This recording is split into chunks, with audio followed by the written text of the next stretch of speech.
The morning sun streamed through the tall windows of Kensington Palace, casting long shadows across the marble floors. William sat at his desk, reviewing correspondence that seemed to multiply with each passing hour. The weight of his royal duties had grown heavier in recent months, pressing down on his shoulders like an invisible crown that never left his head. Kate entered the room quietly, carrying a cup of tea she had prepared herself. She noticed the tension in her husband's posture, the way his jaw clenched as he read through each document. The dark circles under his eyes told the story of countless sleepless nights, worrying about the future of the monarchy and his role within it. "You've been at this since dawn," Kate said softly, placing the tea beside him. "Perhaps you should take a break."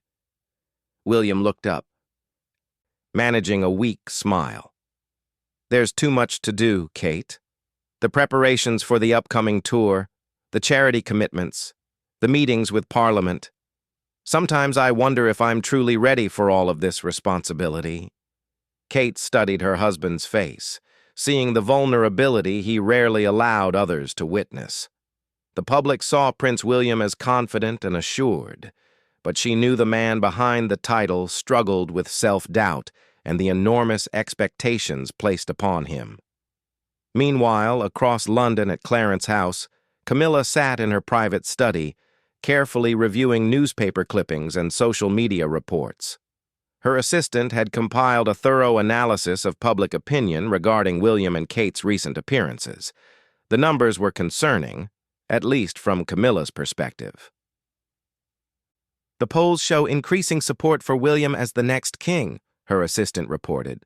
"The public seems to view him as more relatable than Charles, especially after his recent interviews about mental health and family life." Camilla's expression remained neutral, but her fingers drummed silently on the mahogany desk. She had worked tirelessly to rehabilitate her image after years of negative publicity. The thought of being overshadowed by the younger royals troubled her more than she cared to admit. "What about the upcoming charity gala?" she asked, her voice carefully controlled.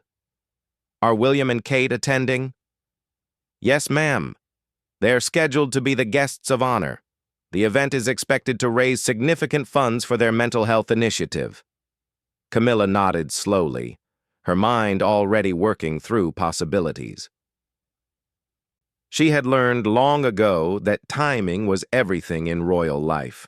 The right word at the right moment could shift public perception dramatically. Back at Kensington Palace, Kate noticed William's increasing agitation throughout the day.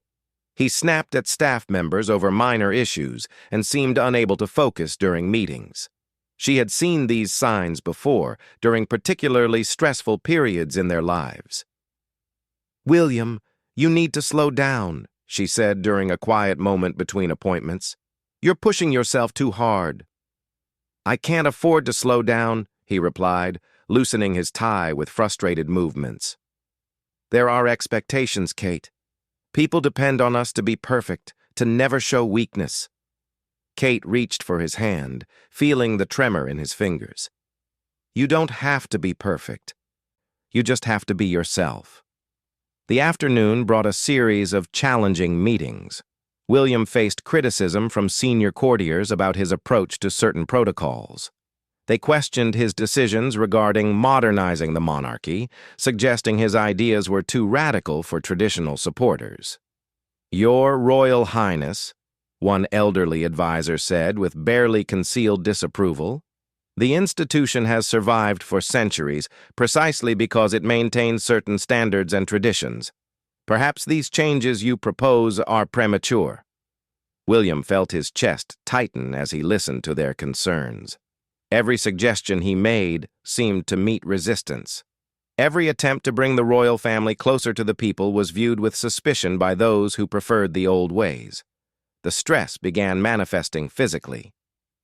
His hands shook slightly as he signed documents, and he found himself struggling to catch his breath during conversations. Kate noticed these symptoms but chose not to comment publicly, knowing how much William valued maintaining his composure in front of others. As evening approached, They attended a reception for international diplomats. William forced himself to smile and engage in polite conversation, but Kate could see the effort it required. His responses became shorter, his smile more strained with each interaction.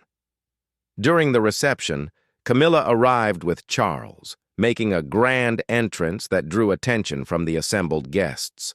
She wore an elegant navy dress that photographed beautifully under the chandeliers, and her presence commanded respect from the diplomatic community. Kate watched as Camilla worked the room with practiced ease, her conversations appearing effortless and charming. There was something in Camilla's manner that evening that seemed different, more confident perhaps, or maybe more calculating. "She's quite impressive tonight," one ambassador commented to Kate. "Queen Camilla has such natural grace in these settings." Kate smiled politely, but the comment stung more than she expected. The casual use of the title Queen Camilla reminded her of the complex dynamics within the royal family. While she and William represented the future, Charles and Camilla currently held the power. During dinner, William struggled to maintain his appetite. The rich food seemed to turn to ash in his mouth, and he found himself drinking more wine than usual in an attempt to calm his nerves.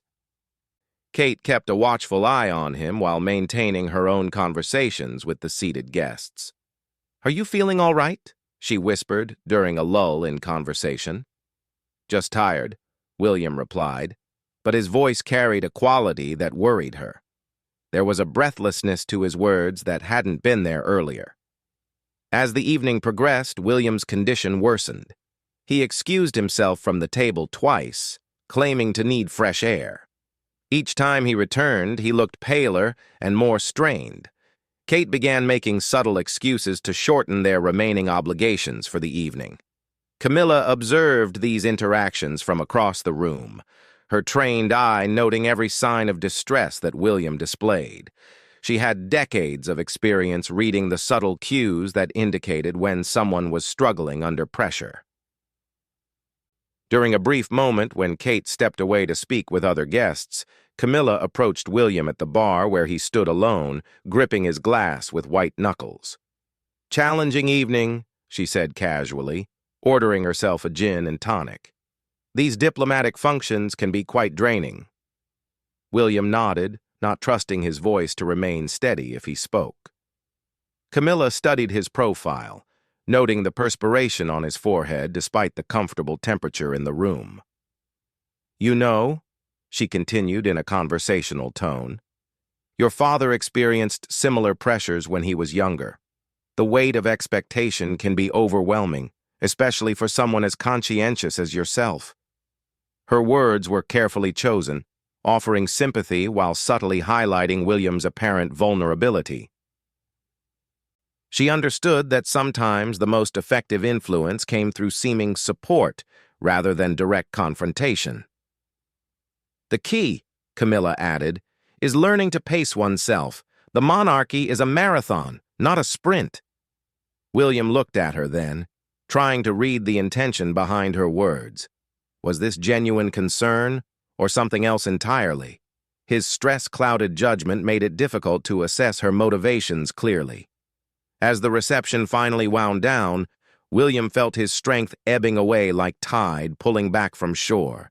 The combination of physical exhaustion, emotional pressure, and the strain of maintaining appearances had pushed him beyond his limits. Kate returned to his side as they prepared to leave, immediately noticing that his condition had deteriorated further during her brief absence. His breathing was shallow and rapid, and his hands trembled as he attempted to straighten his jacket. "William, we need to get you home," she said quietly, her medical training alerting her to the signs of an impending crisis.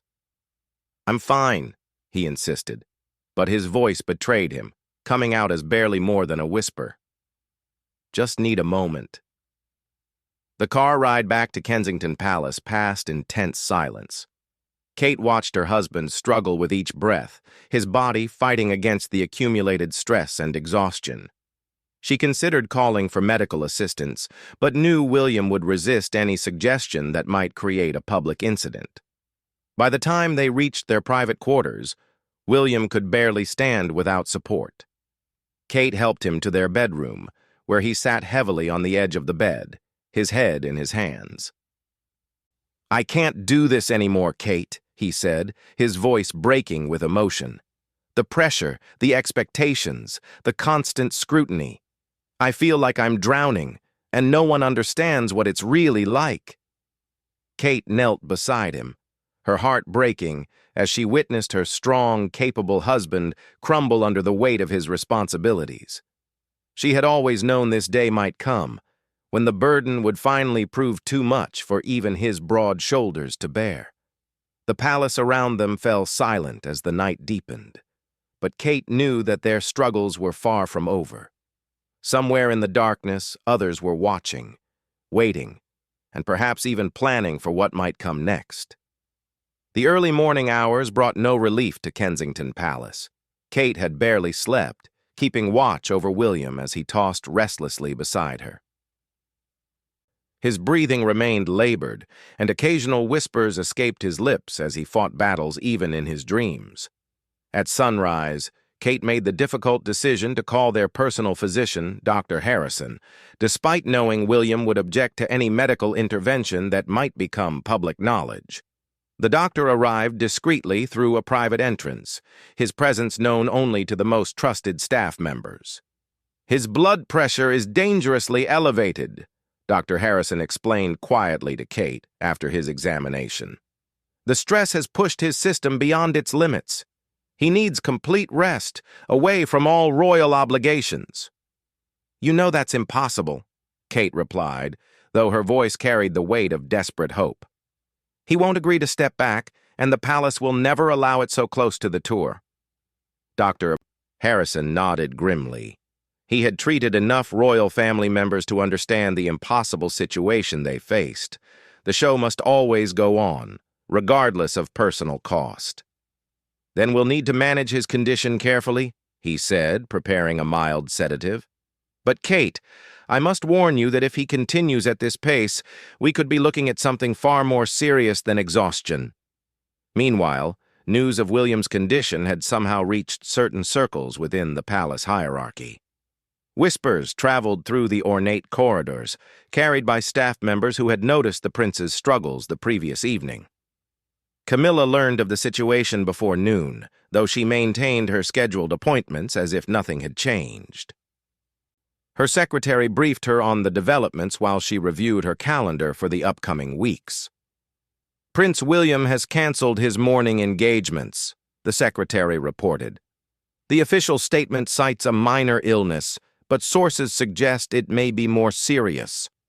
Camilla's expression remained carefully neutral, but her mind immediately began calculating the implications.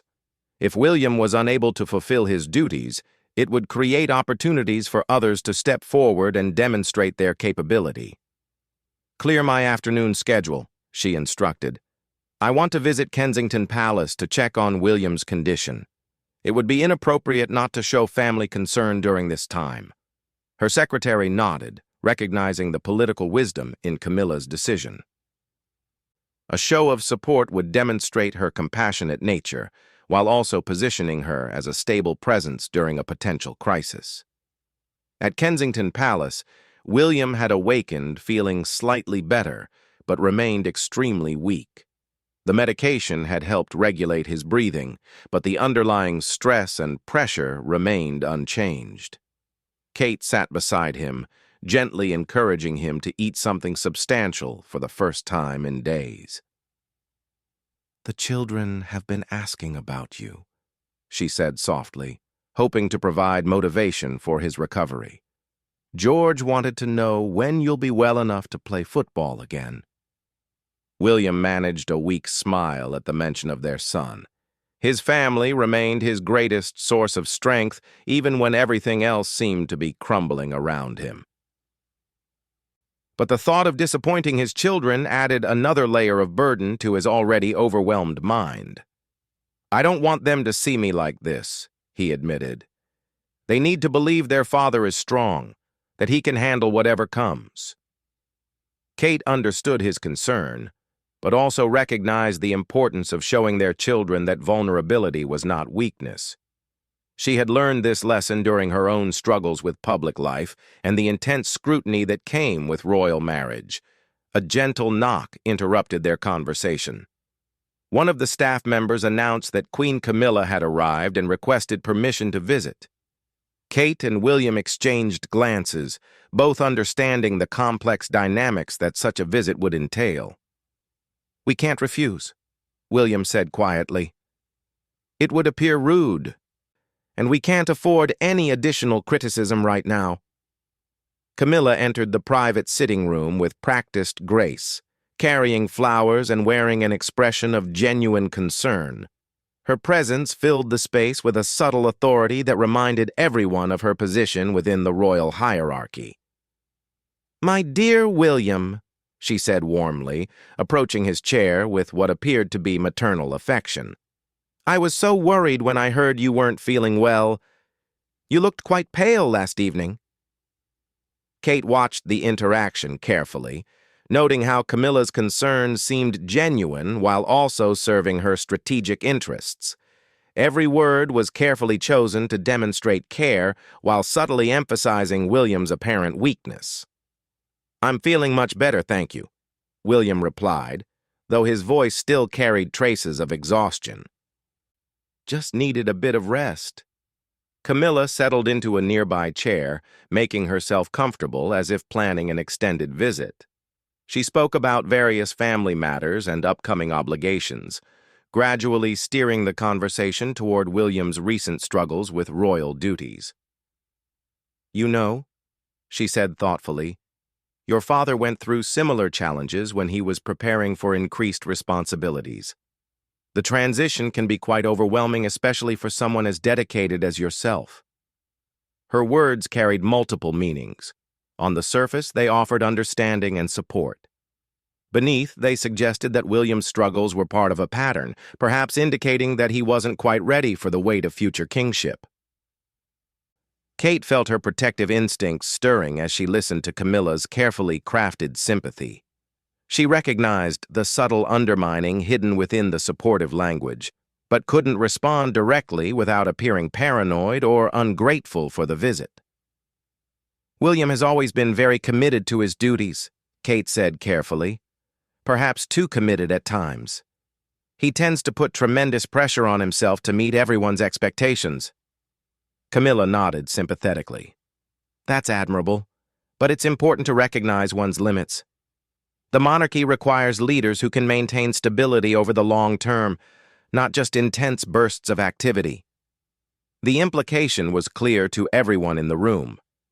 Camilla was suggesting that William's approach was unsustainable, while positioning herself and Charles as examples of steady, reliable leadership. During the visit, Camilla shared stories about her own adjustment to royal life, emphasizing how she had learned to balance personal well-being with public obligations. Her narrative painted a picture of someone who had mastered the art of royal duty through patience and gradual development. "The key," she explained, "is understanding that the monarchy is larger than any individual.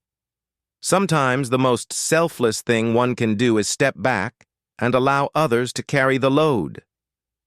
William listened to her words with growing unease. While part of him appreciated the apparent support, another part recognized the subtle message being delivered. Camilla was suggesting that his current struggles might indicate a need for reduced responsibilities. After Camilla departed, Kate and William sat in silence for several minutes. Both understood that the visit had been about more than family concern. They had witnessed a masterclass in political maneuvering disguised as compassionate support. "She's positioning herself," Kate said finally, "making the case that you're not ready for increased responsibilities while showing herself as the stable alternative." William nodded weakly. The realization that his moment of vulnerability was being used against him added to his stress, rather than providing relief. He felt trapped between the need to recover and the pressure to prove his capability. "What if she's right?" he asked quietly. "What if I'm not strong enough for what's coming?" Kate moved closer to her husband, taking his hand in hers.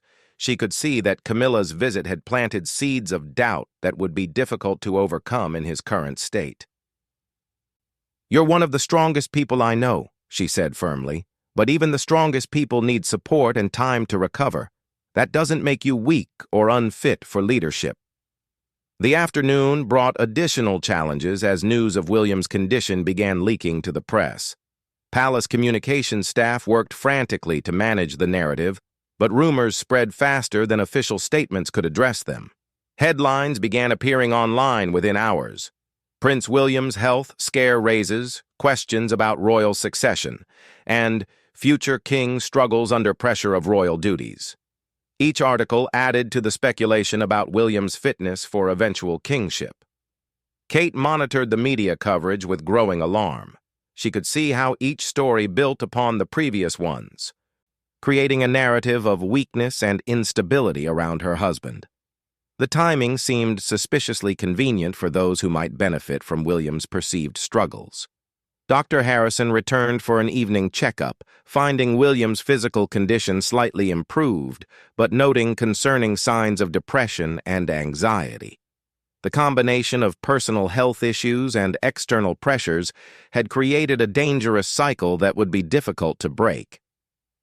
"He needs time away from public scrutiny," the doctor advised Kate privately, "but I understand that may not be possible given his position."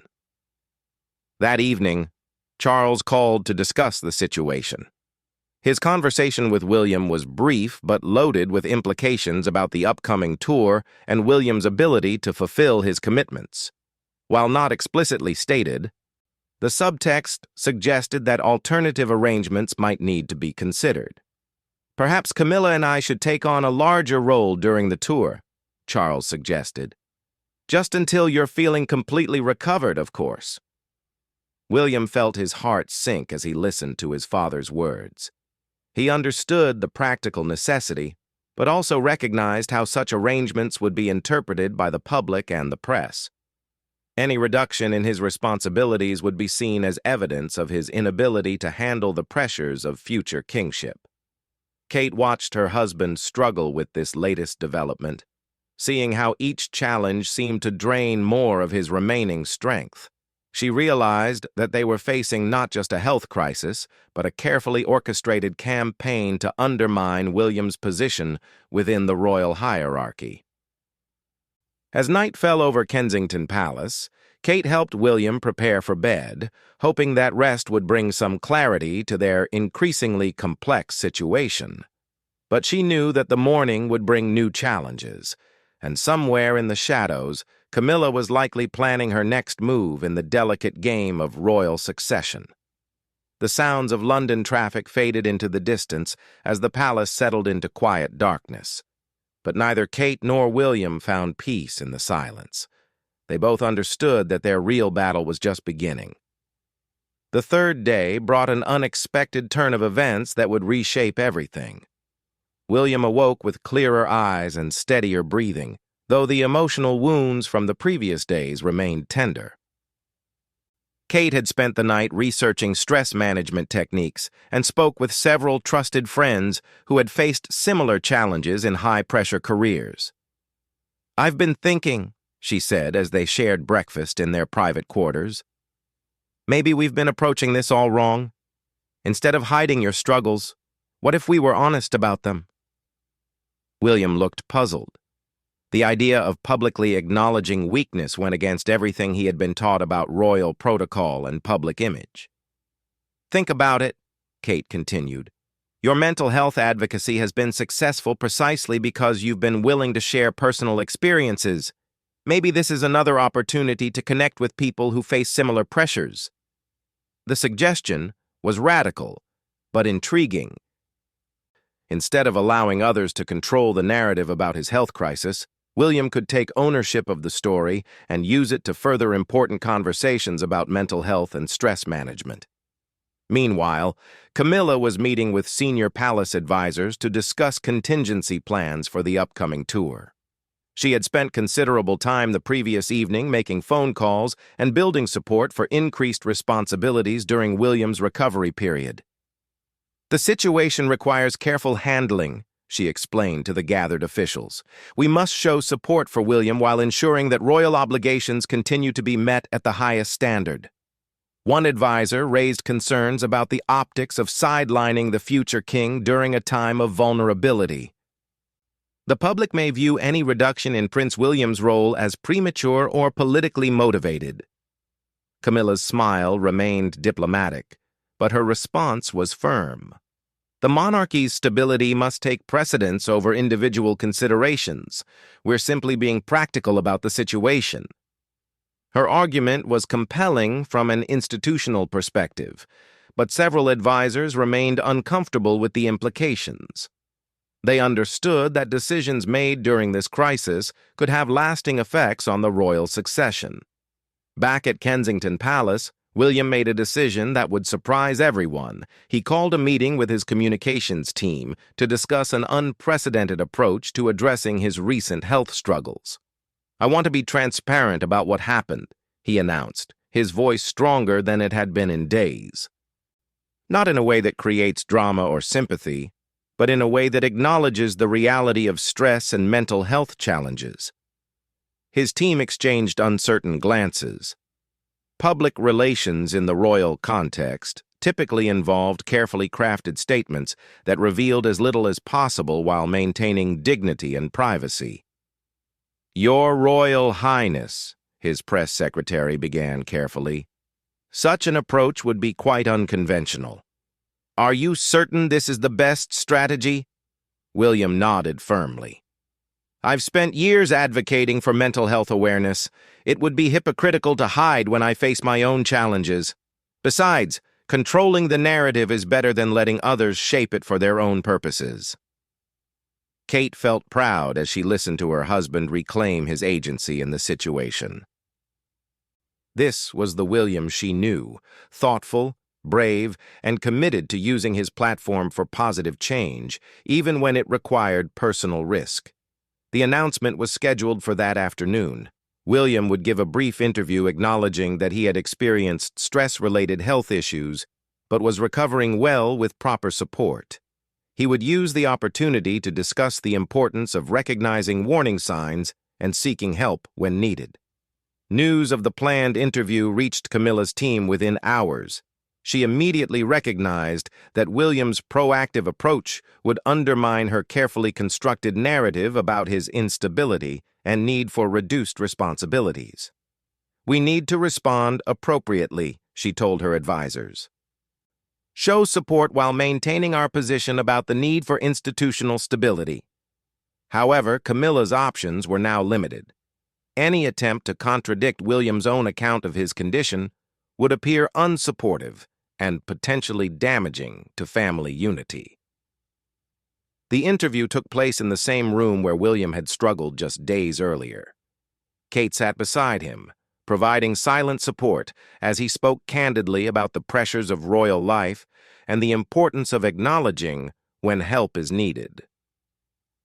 "I think many people can relate to feeling overwhelmed by responsibilities," William said to the interviewer.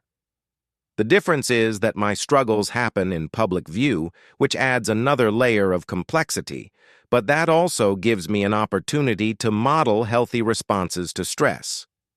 His honesty was refreshing and relatable. Instead of the traditional royal approach of maintaining perfect composure at all costs, William demonstrated vulnerability combined with strength and self-awareness. "Kate has been incredible throughout this experience," he continued, glancing at his wife with genuine affection. "Her support reminded me that asking for help isn't weakness, it's wisdom." The interview was brief but powerful. William managed to acknowledge his difficulties while demonstrating that he was actively addressing them in healthy ways. He positioned himself as someone learning and growing rather than someone defeated by circumstances.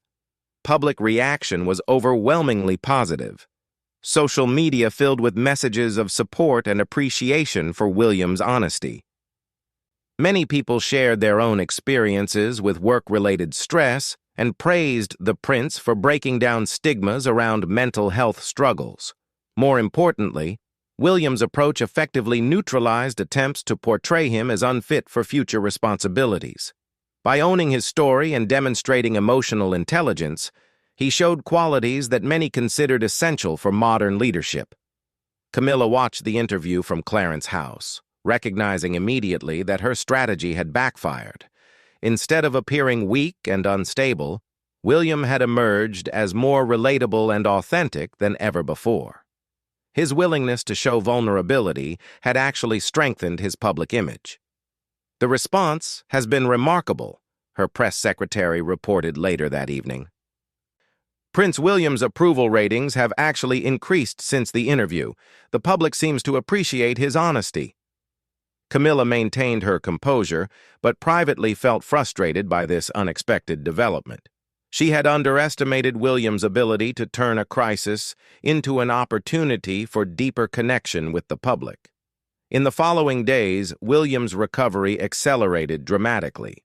The act of taking control of his narrative and receiving public support had lifted a tremendous burden from his shoulders. He began resuming his normal schedule gradually, with careful attention to stress management and work-life balance. Kate observed the transformation with relief and admiration. She had watched her husband navigate one of the most challenging periods of his life with grace and wisdom, ultimately emerging stronger than before. "You've changed something important," she told him one evening as they walked through Kensington Gardens. "Not just for yourself, but for how people think about leadership and vulnerability." William smiled, feeling genuinely peaceful for the first time in weeks. "I realized that trying to be perfect was actually making me weaker. Being honest about struggles takes more courage than hiding them." The upcoming tour proceeded as planned, with William fully participating and demonstrating renewed energy and purpose. His recent experience had given him new material for speeches about mental health and resilience, making his advocacy work even more powerful and personal. Camilla attended several tour events, maintaining her supportive public stance while privately adjusting her long-term strategies. She had learned valuable lessons about underestimating William's resourcefulness and the public's appetite for authentic leadership. During one particularly successful tour event, Kate noticed Camilla watching William's interaction with the crowd. There was still calculation in her gaze, but it was tempered by what might have been genuine respect for how he had handled the crisis.